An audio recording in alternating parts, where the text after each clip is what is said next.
When did I decide to do something about it? I think it was a process over a couple of years. I was 28 when I transitioned. I had a lovely naming ceremony with all my queer friends and supporters and a couple of family members, which was great. I think what happened to me was a slow realisation of what was going on, and it came about as a result of being part of the queer community, having come out as a lesbian in the first place, and of course that when you dive into that community, a world opens up, and the things that you learnt about gender when you're at school take on new meanings. And so it's like came to a point where it all came to a head, and the inevitability of it I could not ignore. I'd either sit on my couch and not be able to move, or I could do something about it. And there was a point where all the head miles were done and there was nothing left to do. I was either going to... Well, I used to think I'd never make it to 30. And there was a truth that I could not deny, I could not avoid, I could not function if I didn't acknowledge it. So for some people it's a choice. I struggle with the word choice. I think you need to be very careful about how we define that term, because there was no choice. It was, once you learn something that powerful about yourself, it's out of your control. You have to work with it, and that means going down that road, because it's the only road. So yeah, it was a slow awakening, and then it was like a slingshot effect, and the rest, they say, is history.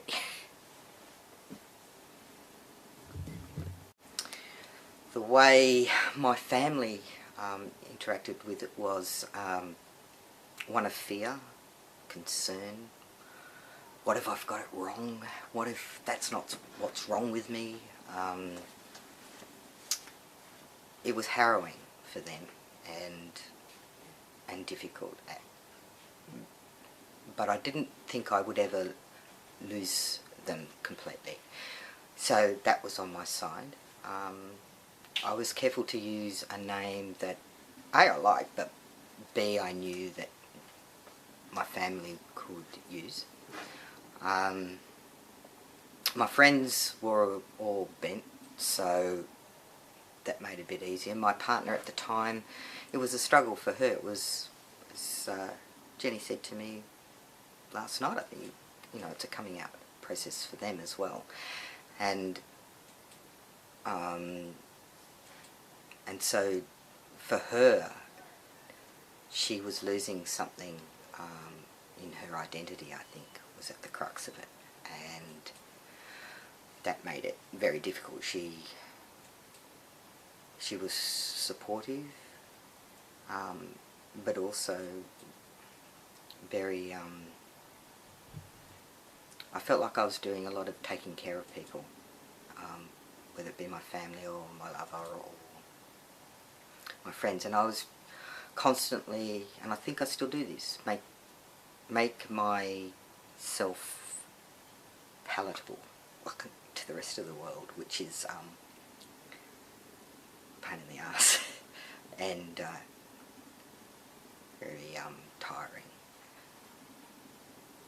But I think it's a way that you can say to the world, I care about you, and I'm not, who I am hasn't changed. It's just I'm being who I am, and that's just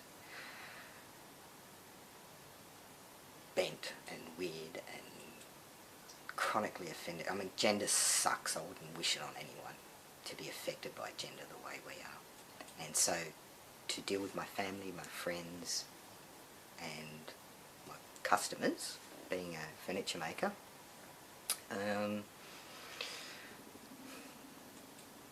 I didn't I didn't want to give our gender world, our gender community, the freaky mob, a bad rep. So I was very careful to be palatable and take a few hits on the chin. And it served me well, I think, for a long time. Yeah.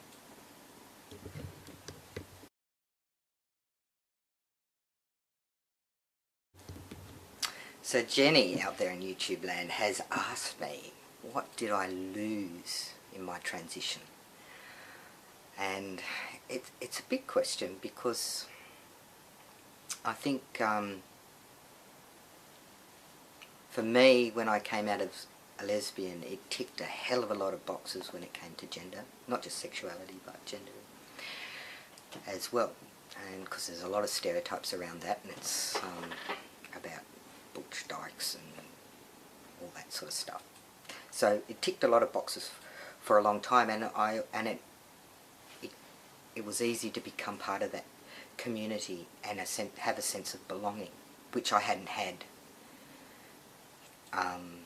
previously in my life. I was always a bit different. So when I came out as a tranny boy, I remember in the initial stages